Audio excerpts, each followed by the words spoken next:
Today we're going to be making a delicious but very simple recipe. To start off, we'll need about 3 large potatoes cubed up, half an onion chopped, about 2 roma tomatoes chopped up, 1 jalapeno diced, 2 garlic cloves, and we'll need some chorizo. Now this chorizo has been becoming my favorite. It's mild, but it's got great flavor, and it actually has some ground pork in it. So this is about 12 ounces, so we'll need some chorizo. And to finish it off, we'll need some queso fresco to top everything. All right, in a big pan, put that to medium heat, and we'll lay down quite a bit of oil because we are gonna be frying these potatoes.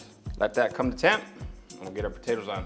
All right, when it comes to temperature, add in our potatoes.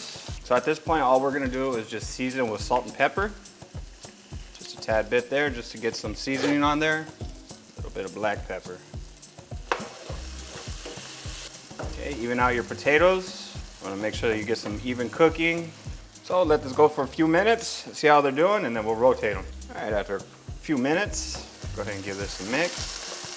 Stir these around, even them out.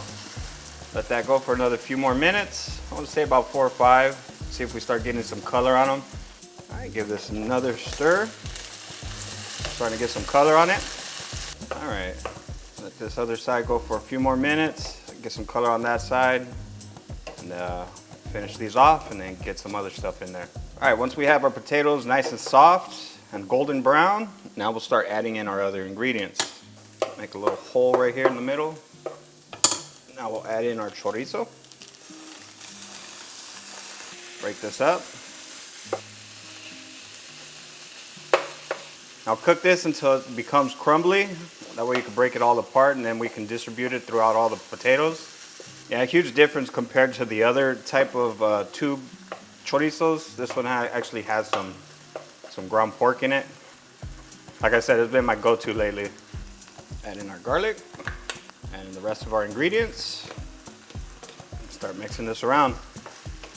All right, now that we got everything pretty much mixed together, we're gonna let this cook just for a tad bit so we can cook the onions and tomatoes, and then just let some of those flavors blend with each other. So we'll give this a couple minutes and we'll check on it. Let me tell you, it's smelling good. Go ahead and give this a mix. We just want to cook down those onions, tomatoes, and the jalapeno. We want the juices from the jalapeno to kind of extract so we get some of that good flavor into it. The pork doesn't take very long to cook, but you want it cooked to about 145 degrees. But it should be fully cooked by the time those onions and tomatoes cook up. All right, looking really, really good. And let this go for another few more minutes. I got a feeling that jalapeno is a little spicy because it's letting a nice spice aroma out into the air. All right, check back in a couple minutes. All right, after a few minutes, it's looking really good. So right now, all we gotta do is just check for seasoning. Get a little dab here, see where we're at. We just need a tad bit of seasoning. 3 pinches. I think that should be good. And that, folks, we are done. Now I'm gonna heat up some beans. I'm gonna serve this with some beans and some fresh flour tortillas. So serve up a plate. All right, so take a little bit of queso fresco and just break that right on top. I already added a little bit, but add a little bit more. Can't go wrong with some queso fresco. Put a little bit on the beans too. Freshly heated flour tortilla. Cheers, y'all. Packed with flavor right there. Nice little kick from the jalapeno. Get a little bit of beans. If you're new to my channel, consider hitting the subscribe button. That way you see future videos just like this. Now I have these recipes. They're really good. You should try them out. Now y'all be beautiful and God bless.